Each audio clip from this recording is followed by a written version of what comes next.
Sot nuk është e hënë. Sot nuk është e hënë.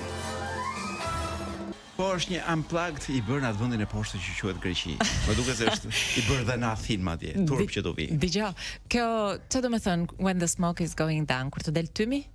Po nga poshtë. Se di fare çfarë do të thënë. Blerina, do të pyes ChatGPT-n, i cili ka filluar që para se të kthej përgjigje, çdo shqiptar i pyet një herë kryeministrin. T'ia kthej po thot ai, fap, kthej përgjigje. Po çati thot? Lajme të mira. Kam një dy. Un kam shumë. Kam një dy që ishin vërtet mira. Un kam ca që janë më të mira se tujat. Për shembull, në gjirjen e Gramës, policia kishte shpëtuar 4 turistë gjerman dhe francez, të cilët kishin humbur, nuk e di, mes peripecish, një aventurë mirë ky Blerina. Që i gjetëm. Më fal. Po ata të varfrit e gjirit të Gramës që do i kishin si ushqim.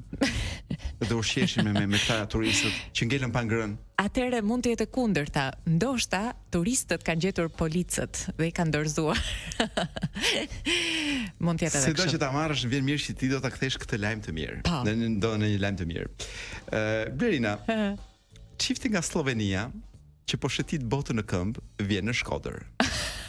Ky është lajmi i mirë. Lajmi i keq është që ndoshta përfundimi udhëtimi i tyre përfundoi. Mund përfundoj aty sepse mund vendosin të mos ikin më nga Shkodra. Qartë. Tentoi të korruptonte punonjësin e policisë rrugore për të shmangur masën administrative, arrestohet 38 vjeçari në Durrës. Ku ke parë ti kështu? Shteti. Kam parë në Dibër. Ma thuaj. Shqiptari në Londër shpëton vajzën 7 vjeçare nga mbytyja. Nuk po i hyj lajmit, por lajmi mirë.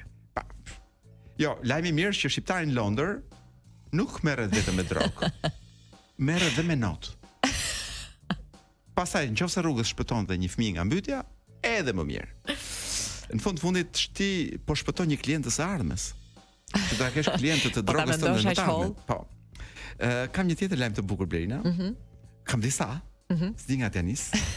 Se desh na shpëtuar. Gjysma po rrin në Britani. Gjysma të rinjve në Britani do para përqenin një botë pa internet. Lajmi i mirë këtu është që unë që kam një gjysmë i riu britanik.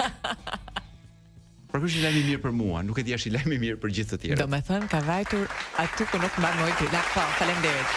Publikus të fal. Po në Britani një lajm i mirë gjithashtu për mua dhe për gjithë tjerët. Vaksina e parë kundër gonorres.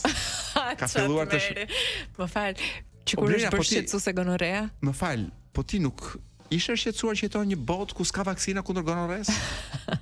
Unë jam shumë i shqetësuar. Unë mendoja që jetoja në një botë ku s'ka gonorea, me thënë drejtën, dhe isha shumë e lumtur. Tani sapo mërzita pak, por gjithsesi u gëzova. Po më fal, po ti ku jeton këtu? Nuk e pe gonorren e zgjedhjeve?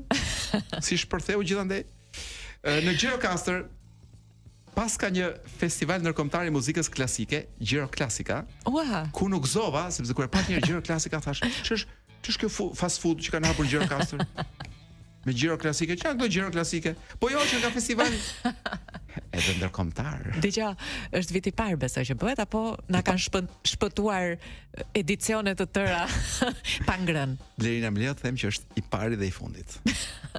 Siç e do tradita e iniciativave kulturore shqiptare. Bëhet një rubam bum, ikën ministri, ikën ai që e bëri, ikën ai që do merrte lekët, ikën ai që jepte lekët edhe e qartë. Ikën dhe festivali. Por nuk po flasim për këtë, po flasim për ca festivale të tjera. Po. Që filluan me atë festivalin Gjirokastër ç'bëhet? Me të kujt më? Festivalin folklorik të Gjirokastrës. Po tani mbaj, ku do Gjirokastër Blerina? Te folku atë klasikja? Apo të Gjirot? Do fast foodet e heqin fare festivalet. Ti heq ky. Tu e dy herë po desha. Urologët. Hajde. Ky ishte jo lajm. Ç'të them? Në Shqipëri ti nuk ka fajse. Ti nuk e fajse se ti nuk je një burr që kur duan ti bëjnë një kontroll prostate ja bëjnë me gisht. Açat. Jo, është fakt shkencor, por tashmë kanë shpikur një gisht robotik. Dhe ndryshe nga ç'mund mendohet që nga shumë fleksibël sipas lajmit. Kjo është për të shpëtuar doktorët. Pra për mos i detyruar më ta bëjnë në mënyrë manuale këtë diagnostikim. Blerina, problemi më i madh që un kam identifikuar në këtë kontrollin e prostatës, procesin e kontrollit të prostatës me gisht, është që ti ngatron gishtin pastaj dhe jo, këto janë gjëra që ndodhin mbrapa te dhe ti nuk ke si ti dish. Por gjëra që ti kur po pret këtë kontrollin e prostatës, do dohet kishe një sy mbas koke për të parë ç'po ndodh vërtet atje. A është gisht roboti? A është stetoskop? A është një termometër? A ku diun se çfarë është? Dhe megjithatë, a ka vërtet njëri mbas teje? Apo janë gjitha pjellë e imagjinatës tënde? Tashmos gjithë. Është një gisht robotik shumë fleksibël, të cilin ndoshta inshallah na jepet shans ta kemi një gjithë në shtëpi. Ta blejmë, ta kemi aty, si dihet, për raste. Vi njerëz për vizitë në shtëpi. Ka një problem të papritur të prostatës. Shqiptarin e tham në Londër, po e tham.